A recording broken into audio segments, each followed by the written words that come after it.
মানুষের আঙ্গুলের মিল।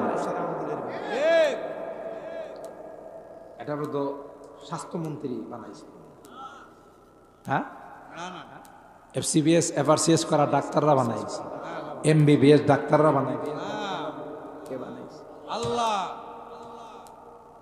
আল্লাহ বলেন গোলাপ একরকম করে বানাই নাই, একজনকে লম্বা, আরেকজনকে খাটো, একজনকে সুন্দর, আরেকজনকে কালো করে বানাইছে।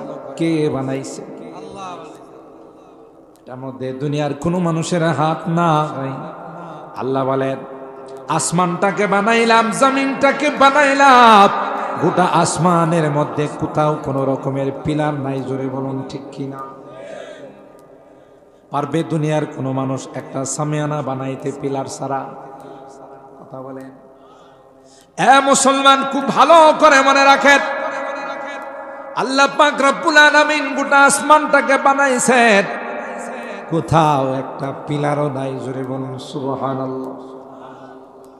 দেখেন, যদি নদী ভরাট করেন, পুকুর ভরাট করেন, পানির মধ্যে যদি বালু ফালায়, এটা নরম থাকে না শক্ত হয়? নরম। আস্তে আস্তে যখন শুকায় তখন আস্তে আস্তে এটা শক্ত হয়। আল্লাহ বলেন গোটা পৃথিবীটাকে আমি আল্লাহ পানির উপর মাটি বানাইলাম।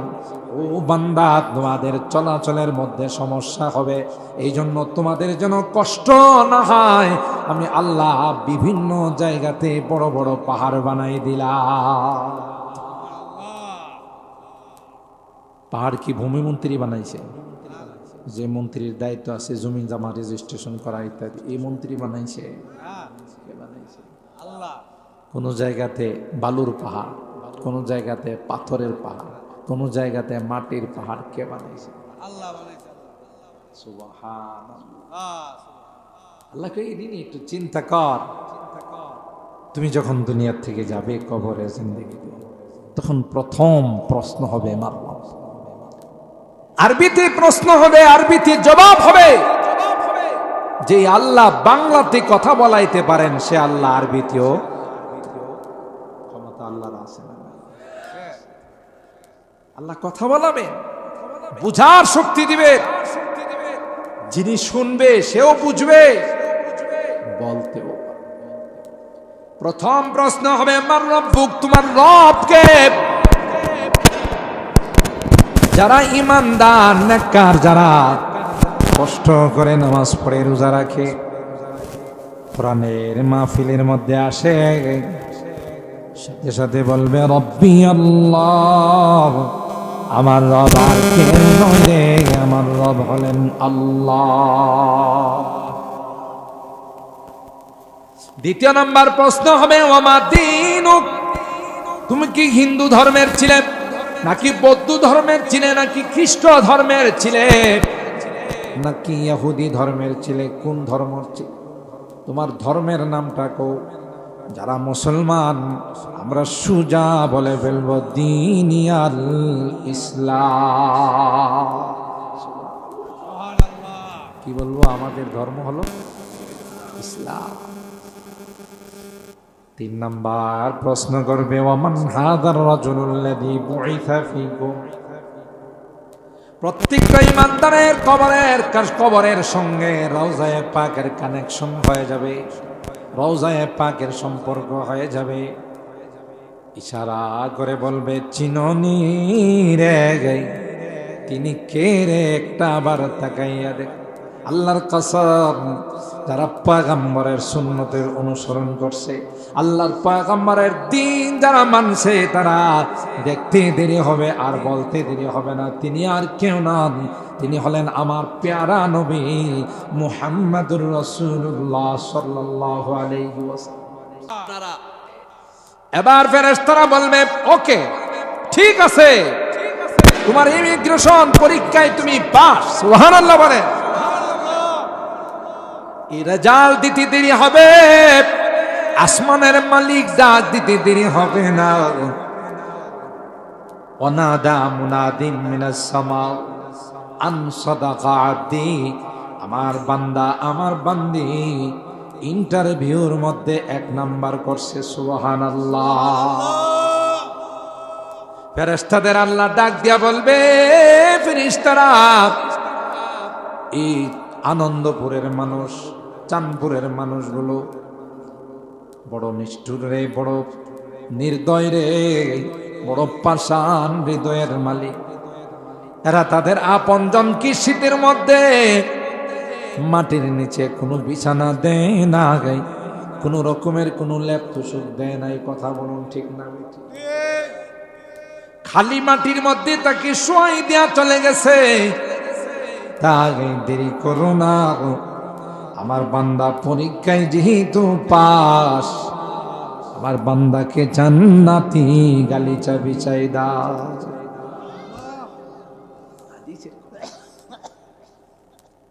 ওয়াজ তো শুনি আমরা, কিন্তু নিজেদের সদাই করার ওয়াজ কি নিয়ে আমার কবরে যাইতে, পাসপোর্টটা রেডি আছে কি, ভিসাটা রেডি আছে কি, আর ভিসাই বাকি, পাসপোর্টই বাকি, বুঝতে হবে।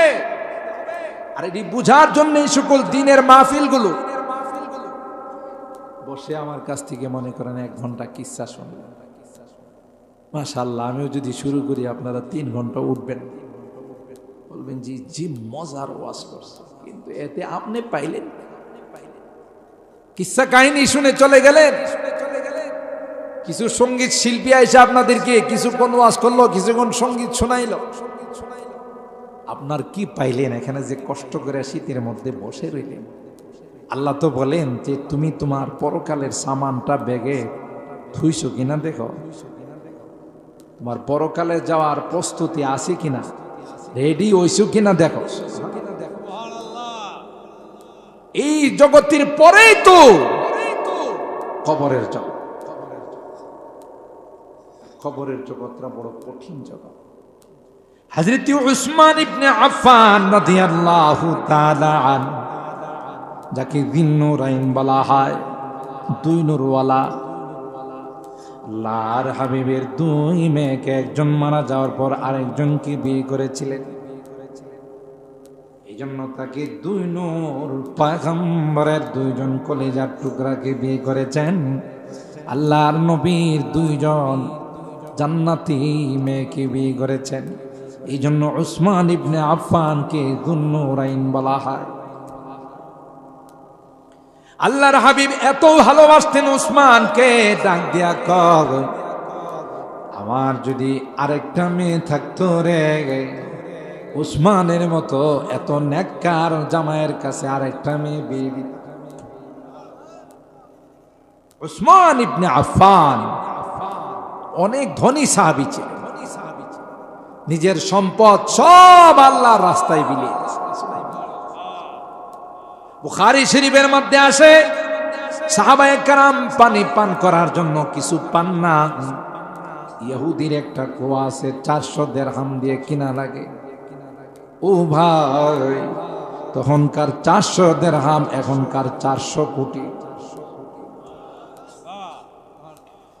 আল্লাহর হাবিব বললেন, কে আছো? এই কুয়াটা আমার সাহাবীদের জন্য কিনে দিবা, আমি তার জন্য জান্নাতের ওয়াদা দিলাম। জোরে সুবহানাল্লাহ। উসমান দাঁড়াইয়া কয়, লাব্বাইক ওয়া সাদাইক ইয়া রাসূলুল্লাহ। ওগো পয়গম্বর, আপনার সাহাবী উসমান থাকতে এই কাজ আর কেউ নয়, উসমান 400 দিরহাম দিয়ে এটা কিনে দিবে। दुनिया ये सखावत में तेरा नाम रहेगा, दुनिया ये सखावत में तेरा नाम रहेगा, उस्मान तेरा नाम से इस्लाम फैलेगा, दुनिया ये शुजाअत में तेरा नाम रहेगा, दुनिया ये शुजाअत में तेरा नाम रहेगा, हैदर तेरा नाम से इस्लाम फैलेगा। খাইবরের যুদ্ধে পয়গম্বর বলেন, পতাকা আরেকজন সাহাবী হাতে নিবে গো। যেই সাহাবী হাতে নেওয়ার পর আর মুসলমান পরাজয়ের চেহারা দেখবে না, আল্লাহ তার মাধ্যমে বিজয়ের চেহারা দেখাবে। তিনি কে? শের খুদা হযরত আলী কাররামাল্লাহু ওয়াজহা। হযরত উসমান এত বড় সাহাবী, ইসলামের 3 নম্বর খলিফা, মুবাশশার বিল জান্নাত, দুনিয়াতে থাকতেই জান্নাতের সুসংবাদ পেয়েছে।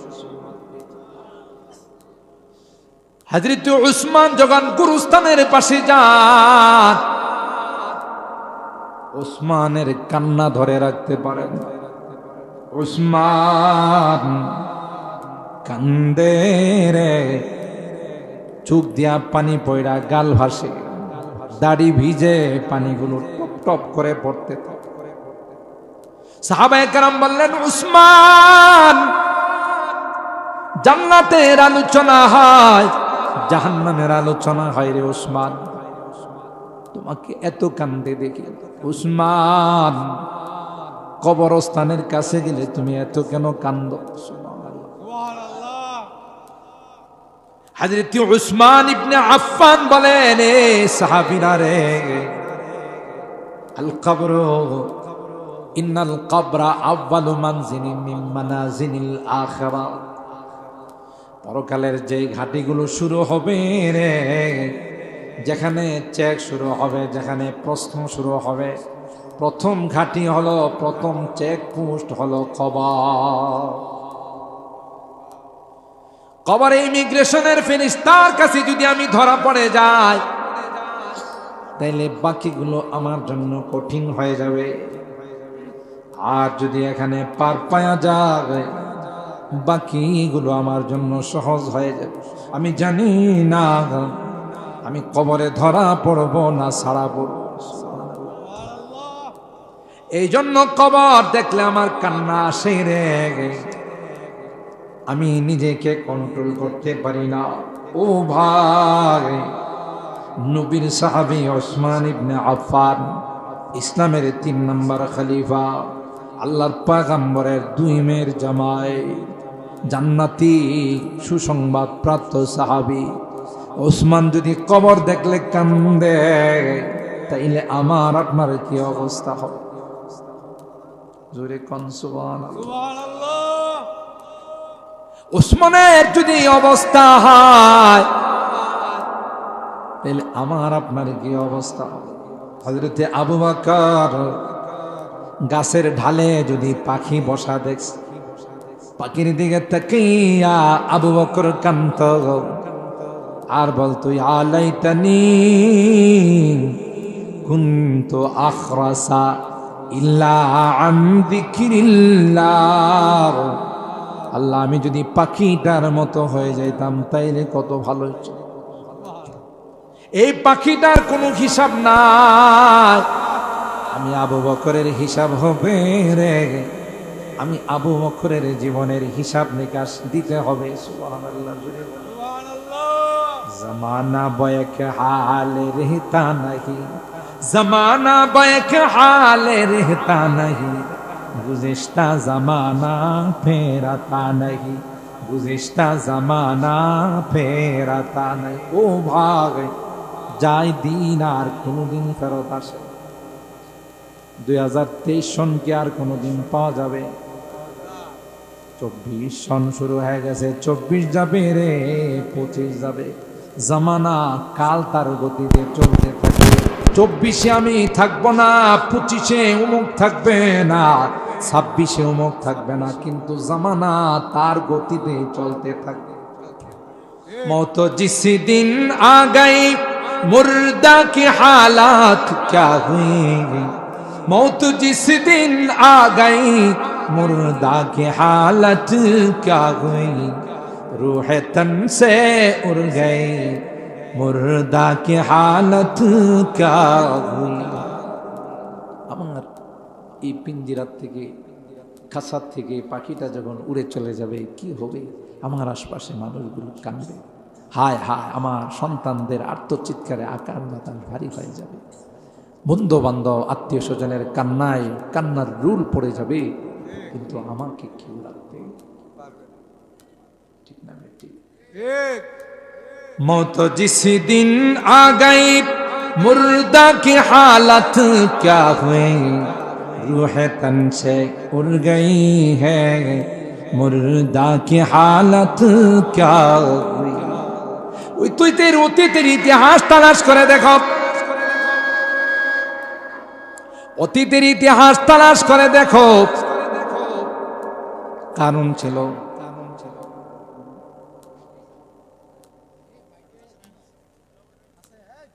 আল্লাহ, ঠিক আছে আল্লাহ, হ্যাঁ ঠিক আছে। কারণ ছিল, হামান ছিল, নমরুদ ছিল, ছোটখাটো ছিল না, বড় ছিল, ঠিক আছে।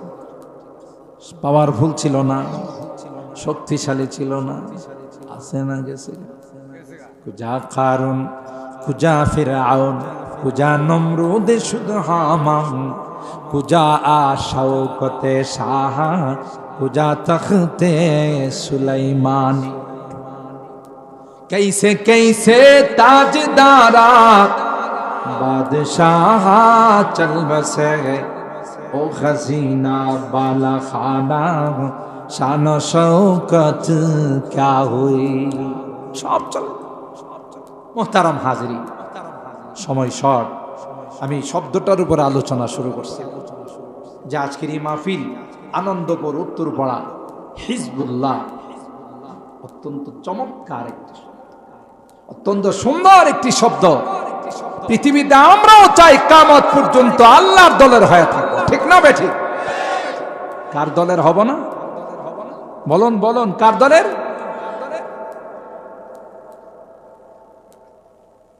আল্লাহর দলে থাকবো, ঠিক না বেঠিক?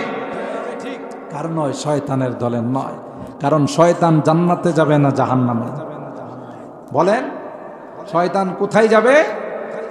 তাইলে শয়তানের দলের যারা, ওরা যাবে কোথায়?